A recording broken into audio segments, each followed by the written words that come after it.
More recent than ever in today's society, rape has become an increasingly common crime that is underreported and underdealt with. One huge dilemma is the problem with rape on college campuses and how it is dealt with. On college campuses today, 1 in 3 students is raped, and only 12% of these rapes are reported. Many times, college administrations do absolutely nothing to address the problem, and at times make it worse by punishing the victim. People today are blind to this epidemic, and it needs to be talked about.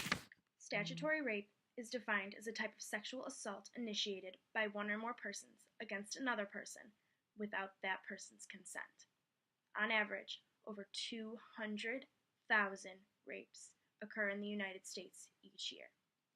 Of these, 54% are never reported, with the rate dropping to 12% reported on college campuses. In addition, only 3% of rapists ever spend a day in jail. If there are criminal laws against rape, how is it such a large-scale crime that is often dismissed? Rape is a theft of one's own dignity and peace of mind, as most victims are never the same.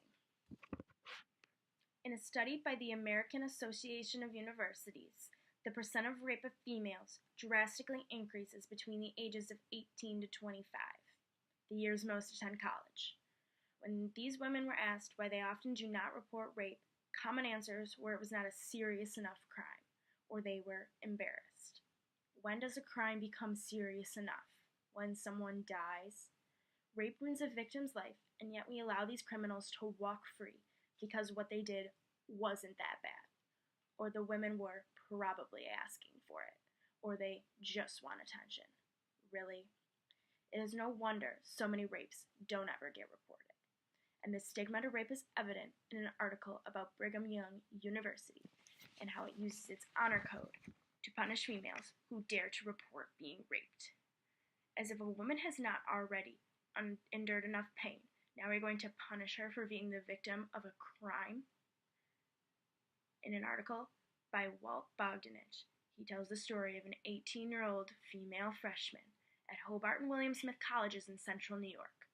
Multiple football players raped this woman one night, who 12 days later were let off the hook as the woman was left to face the threats and harassment for accusing members of the most popular sports team on campus.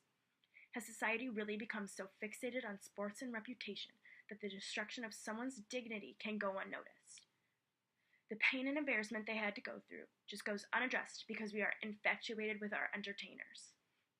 Numerous other articles give accounts of rape, such as that of Aspen Mattis, who was raped on her second day on campus, which later drove her to drop out and write a book about her struggles. Another story tells about a college victim that was asked in prosecution to reveal her entire sexual history, a completely irrelevant, outrageous, and inappropriate request. The lack of empathy and help offered to students is an obvious problem.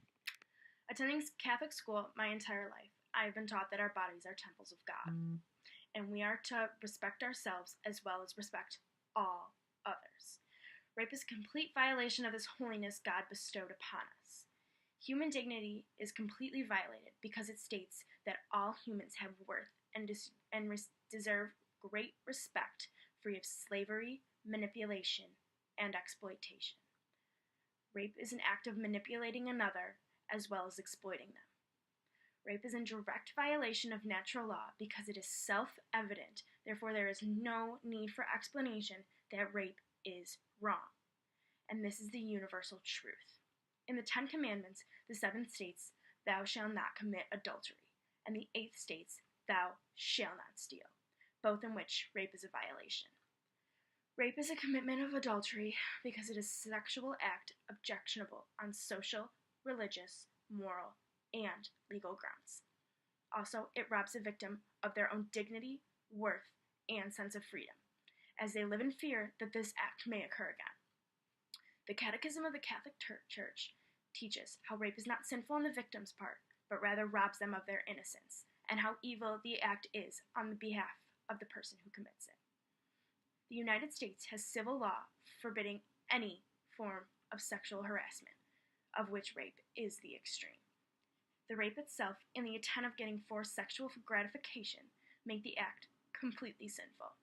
No circumstances ever lessen the seriousness of rape.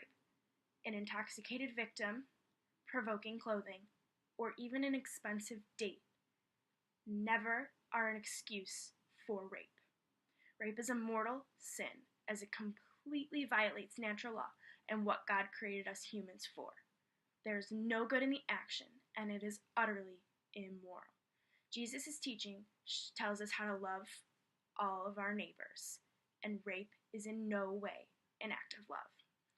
The magisterium calls for us to remember that all victims of rape are still sacred children of God, worthy of our empathy and assistance. The only way to fix this problem is by trying to lift the stigma from rape and make it a more punished crime.